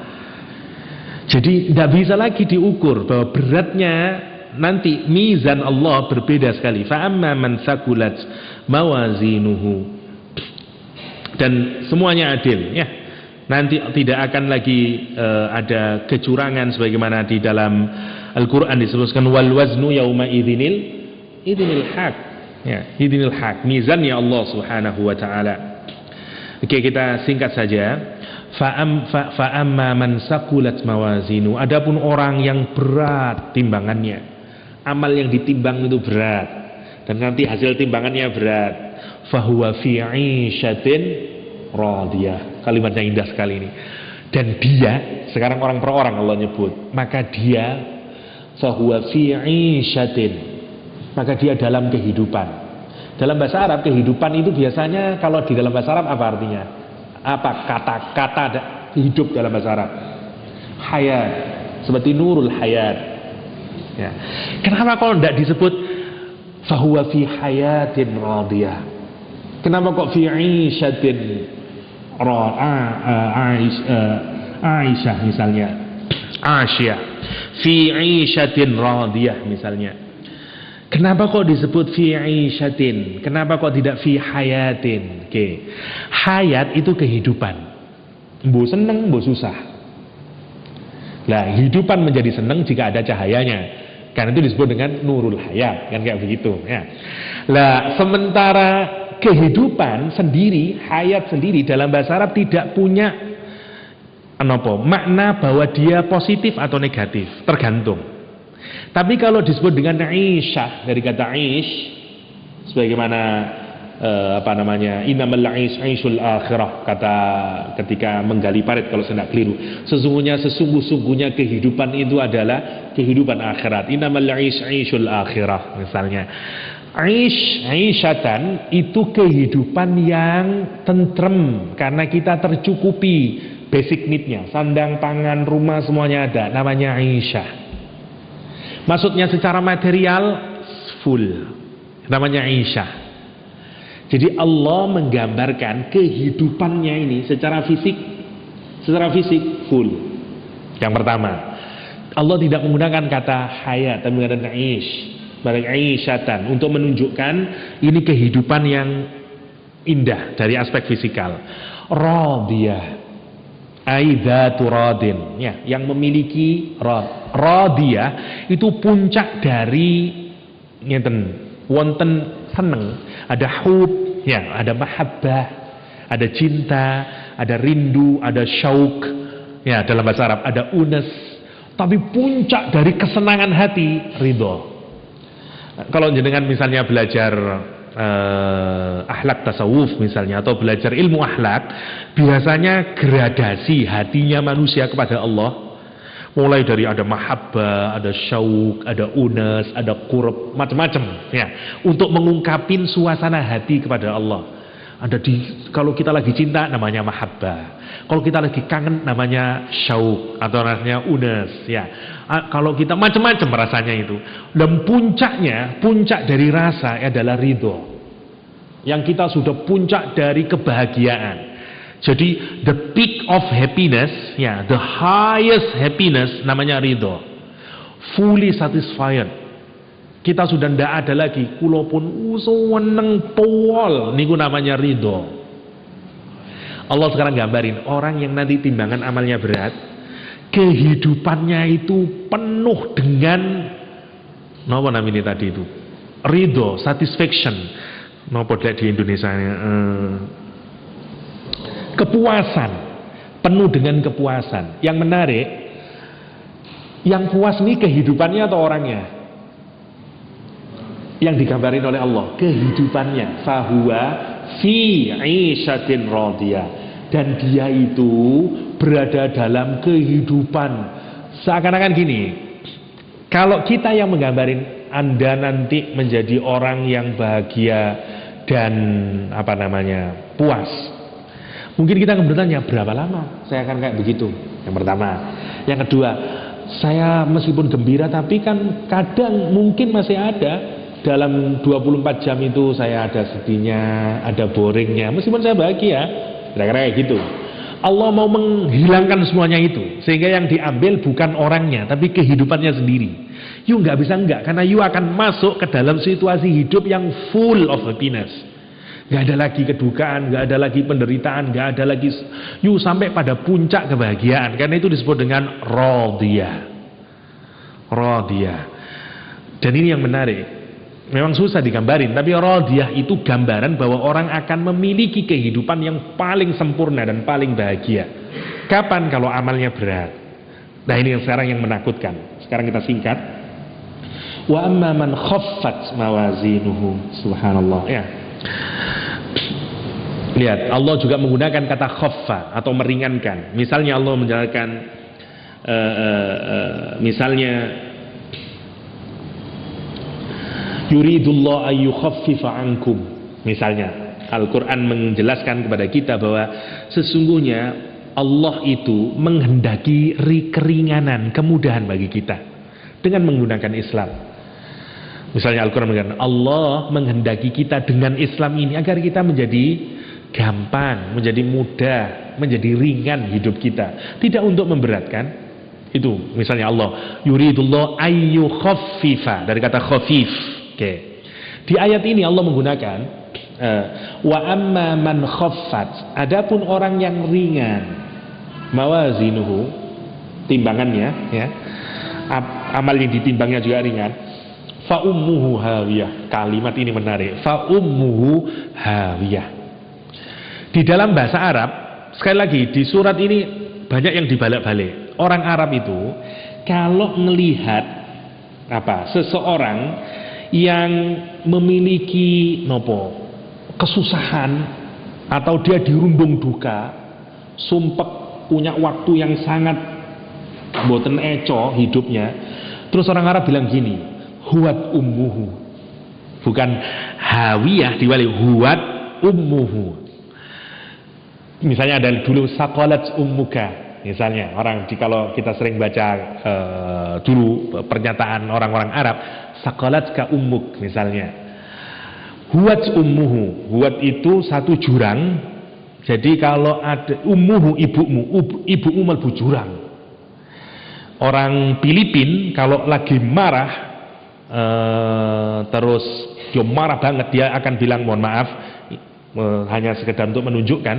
Orang Filipin ngomong putang inaimu, misalnya mati ibumu, misalnya.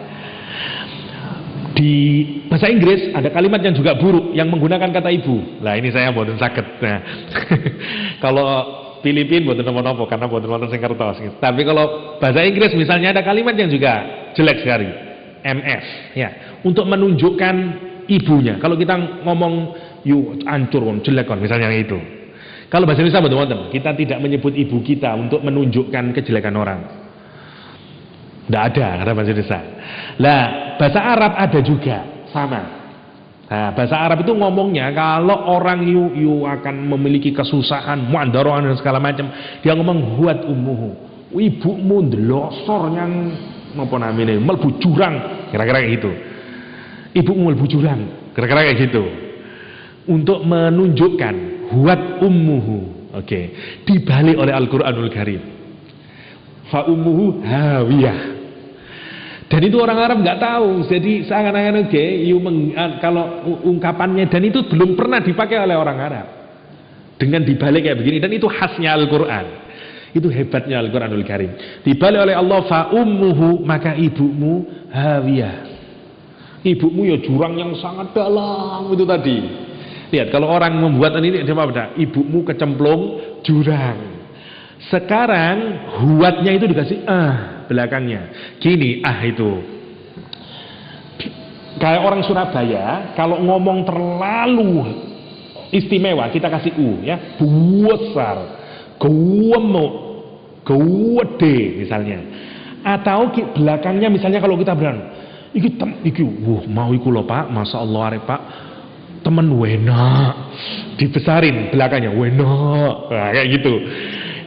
Wong bahasa Arab juga punya kayak begitu itu maksudnya. Yang kayak begini ini harus dijelasin biar ada rasanya bahasa itu. Mestinya tidak pakai ahawiyah. Atau misalnya gini, Al-Quran misalnya bilang, nanti kalau kita orang yang saking senengnya dapat kitab dari tangan kanan, misalnya di surat Al-Haqqah Allah menjelaskan, fa amma man utiya kitabahu biyaminih fayaqul, adapun orang yang mendapatkan catatan bukunya, amal solehnya dari tangan kanannya, fayaqul, maka dia akan berkata, hore, ini kitabku. Dia bilang gitu, lo kitabku, tonton, kira-kira kayak gitu. Dia bilang, ha umuqra'u kita biyah. Kenapa kok kita biyah? Mestinya uqra'u kitabi. Sebenarnya awalnya kitabi. Ikhlah, wong wacon iki. Iqra, bukan Iqra 6 ya. Iqra kitabi. Maksudnya bacaan kitabku ini. Kalau Anda bahagia, biasanya apa yang Anda lakukan? You kepingin ngasih tahu orang lain dimanapun itu. Dan siapa yang paling Anda kepingin kasih tahu pertama kali? Orang tua Anda. Fa'amma man utiya kitabahu biyaminih. Apa terus? Fasawfa yuhasabu hisabai yasira wa yanqalibu ila ahlihi masrura. Dia bilang tuh tangan kanan, hisabnya nanti ringan. Wayang qalibu ila ahlihi masrur, dan dia akan menemui keluarganya dengan bahagia. Bu, aku lolos, dan segala macam. Dan dikasih tahu ke tetangga. Kenapa? Karena orang yang ada di dunia dulu dia keep secret amal solehnya. Dia tidak mau show off, tidak mau ria, tidak mau ujub, dia tidak mau kasih tahu. Kalau dia sholat tahajud, dia tidak mau kasih tahu saya punya amal, tidak mau kasih tahu, dia rahasiakan semuanya. Maka begitu nanti di hari akhirat dikasih rapotnya, kegembiraannya membuncah, seneng banget dia, dan dia kepingin orang lain tahu. Boten nopo-nopo, GR mangke teng akhirat, boten nopo-nopo. Dan memang semua orang akan GR dari akhirat kelak nanti, sebagaimana dilukiskan di surat Al-Haqqah. Fa ammal ladzina, adapun orang-orang, fa'amma, kata Al-Quran Karim, man utiya kitabahu biyaminih fayaqulu hanya dibayangin. Artinya sama, tidak ada maknanya sebenarnya. Artinya seperti orang ngungkapin kebahagiaan. Hore, ha, umuqra'u kitabiyah. Kitabiyah, ini yang menarik. Dalam ilmu balaghah ini jelasin kitabiyah itu seperti kayak tadi itu. Wah, regulernya wayu, kayak gitu. Belakangnya digituin, dimagnified, di zoom out, di wood gitu. Saking bungai, duduk ngomong kitabiyah, kira-kira gitu. Kok itu caranya memang kayak begitu. Jadi untuk penyangatan, kalau Anda terlalu sedih, bukan ya ummi, bukan gitu. Ya ummah, kalau orang Arab, ummah. Duduk rumah, ummah. Bukan ya ummi, ya abatah.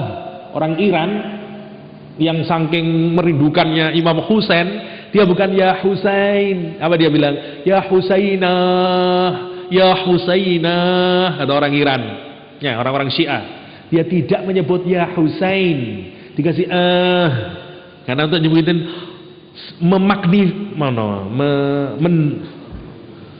magnified apa ya, susah bahasa ini, membesarkan, membuat echo kira-kira makin gede, sama dengan kitabiyah. Saking senengnya dia ngomongnya bukan kitabiyah. Iki loh, kayak orang Surabaya wayu, dikasih ayu jadi kasih belakangnya wayu gitu. Sama. Itu yang disebut dengan belakangnya. Sama dengan ini, hawiyah. Karena itu dia bukan jurang sebagaimana pernyataan orang Arab, huwat ummuhu. Tapi ini hawiyah. Berarti ini jurang bukan sembarang jurang. Kalau Anda buka tafsir, jurang ini tidak diketahui berapa dalamnya. Yang pertama. Yang kedua, orang kalau jatuh ke jurang, pelan apa? Buanter karena dia berlawanan dengan gravitasi. Jadi seakan-akan ini Allah menggambarkan betapa sedihnya nanti orang yang ringan amalnya. Dia akan nyungsep. Kira-kira begitu. Fa ummuhu hawiyah. Yang menarik kalimatnya sekarang, adapun orang yang ringan amalnya, adapun orang yang ringan timbangannya, maka ibunya adalah hawiyah. Kenapa Allah pakai, kenapa kok bukan maka tempatnya adalah hawiyah? Kenapa Allah pakai maka ibunya adalah hawiyah? Yang pertama, kalau anak kecil ketakutan, larinya kemana? Ke ibu. Ibu terhadap anak, mau ndak ibu melepaskan? Boten. Di mana-mana ibu itu sangat protektif terhadap anak. Boten. Di mana-mana. Istri saya, kalau saya ngomong, kadang tidak mendengarkan, bukan tidak mendengarkan, tidak dengar. Misalnya ini, apa mas? Padahal mungkin hanya jaraknya 3 meter, bisa ndak? Lupa dia. Tapi dia lagi masak, anaknya tidur di kamar. Saya tidak dengar. Istri saya, anak mas, kerungu itu. Itu yang saya heran. Dia punya keajaiban. Saya nggak tahu itu. Kok iso kerungu, kadang kok iso kerungu sama ini. Ada semacam naluri, karena dia mau protecting. Dia mau memproteksi anaknya. Oke, sekarang bayangin. Dia tidak mau melepasin. Hilang sedikit, yang dia mas. Hilang sedikit aja dari pantauan. Lawangi buka diri, jadi anak tuh bingung dia mencari karena protecting. Lihat, Allah menggunakan kata ummu untuk memaksimalkan rasa ngeri orang nanti di neraka Allah. Begitu orang masuk ke neraka itu akan memprotek Anda. Kemanapun Anda akan dipeluk, kemanapun Anda akan dijaga, Anda akan pernah dilepaskan. Sedikit Anda menjerit, diterkam lagi, kira-kira begitu. Kata ummu yang awalnya baik menjadi ngeri. Ini yang menarik kalau kita renungin. Subhanallah, indah Al-Quran itu. Dan masuk ke sini dengan hanya menggunakan kata ummu. Yang pertama. Yang kedua, kata ummu itu yang awalnya maknanya positif menjadi negatif. Itu ibarat uang diunjukno mari ngono brek ngoten. Misalnya, aku kasih kabar gembira Anda, nopo? sampean ndak lulus. Ya apa kira-kira ngeten. Lihat, dan itu tekniknya sekarang dipakai dimanapun. Kalau jenengan, saya senang, bukan senang, saya beberapa kali misalnya mendengarkan komentar X Factor, idol misalnya orang Barat, misalnya termasuk nanti ditiru oleh orang Indonesia. Misalnya kalau ngomong Anda harus bersabar lagi karena Anda nanti akan pulang, harus lebih banyak belajar lagi. Apa? Kira-kira ini maksudnya kemana? Tidak lulus, ya kan? Tidak terus. Anda harus banyak belajar lagi, tapi belajar Anda di X Factor minggu depan. Oh, lagi tambah seneng dia. Jadi pertamanya negatif, terus dikasih positif. Niru Al-Quran itu. Banyak cara Allah kayak begini itu banyak, dan itu semua manusia tahu. Jadi kalau mau memaksimalkan rasa senang, dibikin kayak begitu.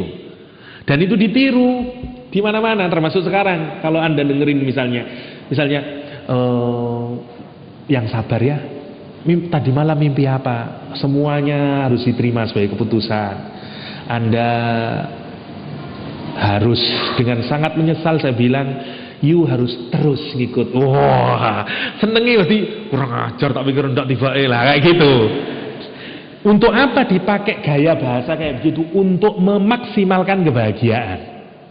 Namanya surprise. Kalau cuman dek tak tukokno biasa. Tapi kalau sampean campur ambil opo ngono, colong dek, waduh, kalau surprise sampean iki Mas wedo. Surprise-nya jadi beda. Namanya surprise. Allah juga bikin kayak begitu. Sekarang dibalik, untuk apa? Memaksimalkan kesedihan. Ngoten. Fa ummuhu hawiyah. Seneng kira-kira gitu, karena belum tahu apa hawiyah. Ibu hawiyah. Jare sing ngomong rasaan kan ya, ngene-ngene tok. Ibaratnya bagi orang yang amalnya timbangannya sedikit, dia bilang mungkin saya masih dapat kesenangan. Fa ummuhu hawiyah, yang dia bayangin saya akan dipeluk, saya akan digendong, saya tidak akan dilepasin, saya akan selama-lamanya dalam lindungan, naungan, raman dan segala macam. Semua yang dia gambarkan tentang ibu. Wa ma adraka ma hiya. Tahukah kamu? Adakah kamu punya pengetahuan sedikit pun tentang apa itu hiya? Lihat. Sebenarnya tidak ada haknya awalnya. Wa ma hiya. Itu toh. Kenapa? Karena perempuan ndak wa ma hiya. Bukan gitu, lihat dengerin itu. Wa ma adraka ma wa ma hiya. Kenapa udah dikasih tak marbuto belakangnya itu? Ya kayak itu tadi. Wahyu. Untuk menggambarkan ini hiya, bukan hiya sembarangan. Wa ma hiya. Kayak gitu. Sampai cari di kamus ya mumet kalau kayak begini. Hiya perempuan tapi ada taknya Pak. Apa? Ndak ada ya. Karena ini bentuk untuk memakni, untuk membesarkan. Allah bilang, wa ma adraka ma hiya. Tahukah kamu? Ini dihajar, diangkat dhisik, disenengno dhisik, dijawab. Kenyataannya apa ternyata hawiyah itu? Narun hamiyah. Wal iyadu billah. Neraka Allah yang hamiyah.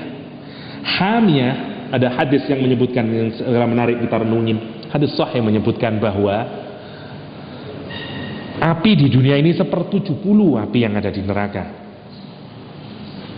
Salah satunya menyebutkan. Jadi juz'un wahidun min sab'in kata Rasulullah. Satu bagian dari 70. Dan seringkali orang Arab menyebut 7 itu maknanya 2. Satu memang 7, yang kedua maknanya banyak. Tidak terukur. Sama lah kalau kita bilang, kenapa jenengan kok bilang saya pusing 7 keliling? Kenapa kok enggak saya pusing 8 keliling? Kenapa? Karena kata 7 itu dulu di Arab, untuk salah satu penggunaan kata 7 adalah untuk menunjukkan limitless, yang tidak ada batasnya. 7 langit. Karena itu di dalam tradisi tafsir 7 langit itu bisa bermakna memang ada 7 lapis, ada bermakna nggak tahu, ada buahnya, itu maksudnya. Semua yang kata 7, sab'a sumbulatin, 7 sumbula dan segala macamnya itu. Karena kata 7 bisa bermakna itu dalam bahasa Arab. Sama seperti kita, 7 misalnya kalau orang Jawa bilang ping 17 jaran. Kenapa kok 17 jaran? Ya, kok ndak 18 jaran misalnya. Macam-macam itu tradisi kebahasaan. Di ayat itu untuk menunjukkan dia berlipat-lipat panasnya. Narun hamiyah. Yang pertama dia dari api, dia api yang hamiyah, yang benar-benar sedang panas-panasnya. Hamiyah itu apa namanya ya? Yang amat sangat intens, itu untuk menunjukkan dari apinya. Api itu sudah panas, tapi ini api yang terus menerus, wah, makin panas, makin panas, makin panas. Itu narun hamiyah. Narun hamiyah. Sekarang monggo secara umum kita lihat cara Allah menggiring kita untuk benar-benar agar kita tidak hanya fokus hidup itu di dunia. Allah ngingatin, ngedor hati kita, al-qari'ah, mal qari'ah, wa ma adraka mal qari'ah. Kita diingatin apa kalau nanti sudah terdengar dentuman yang amat sangat keras, yang tidak pernah kita bayangkan kapan datangnya, yang kalau datang tiba-tiba kita menjadi ketakutan, dan saat itu kita berhamburan. Kita tidak ingat lagi siapapun kecuali diri kita sendiri, dan kita tidak peduli siapapun kecuali diri kita sendiri. Hatta kita tidak peduli dengan anak-anak kita. Yauma yakunun nas kal farasil mabsus. Kita ngelihat sekeliling kita semuanya hancur. Wa takunul jibal kal ihnil manfus. Allah kemudian, dan kita kemudian berdiri satu-satu di hadapan Allah. Untuk apa? Untuk mempertanggungjawabkan amal kita. Kalau orang mau bertanggung jawab amal, mau bertanggung jawab amal, yang dia butuhkan lawyer. Saya tidak tahu apakah saya sudah pernah ngomong di sini. Dia butuh pengacara untuk bentengin dia, untuk meringankan hukuman dia. Ini apa boten? Lihat yang menarik, coba renungin. Di dunia ini semua dari kita memiliki sesuatu, semuanya kita punya sesuatu. Tetapi kita masih butuh orang lain, karena orang lain punya sesuatu yang kita tidak punyai. Di akhirat kelak kita tidak punya apa-apa, hatta baju kita tidak punya. Dan kemudian kita berdiri di pengadilan Allah SWT menunggu judgment pengadilan Allah, dan tidak ada satupun orang yang bisa menolong kita. Padahal disitulah sangat butuhnya kita pengacara, sangat butuhnya lawyer untuk bantu kita. Kayak orang korupsi, kenapa? Karena orang lawyer itu akan menunjukkan fakta baru. Ini loh, dulu begini, dia begini. Allah menantang kita kalau nanti kita berdiri di hari kiamat. May yashfa'u 'indahu illa bi'idnih. Siapa yang bisa, lawyer yang mana yang bisa bantu kamu? Siapa yang bisa ngasih pertolongan sama ente? May yashfa'u, ya kata di surat nomor ayat kursi, ya di ayat kursi. Allahu la ilaha illa wal hayyul qayyum la ta'khudhu sinatu wa la naum lahu ma fis samawati man dzal ladzi yasfa'u 'indahu illa bi'idzni. Siapa yang ada di sana manusia, siapa yang bisa nolong si orang ini? Kata Allah, man dzal ladzi yasfa'u 'indahu illa bi'idzni. Kamu bilang kamu butuh ada orang lain yang bisa nolong kamu. Kira-kira apa kata Allah? Kamu butuh lawyer karena dia punya banyak pengetahuan, dia tahu yang belakang. Allah bilang ya'lamu ma baina aydihim wa ma khalfahum. Allah tahu yang di belakang sama yang di depan. Wala yuhituna bi syai'in min ilmihi illa bima syaa. Ini yang menjadi renungan kita bersama-sama.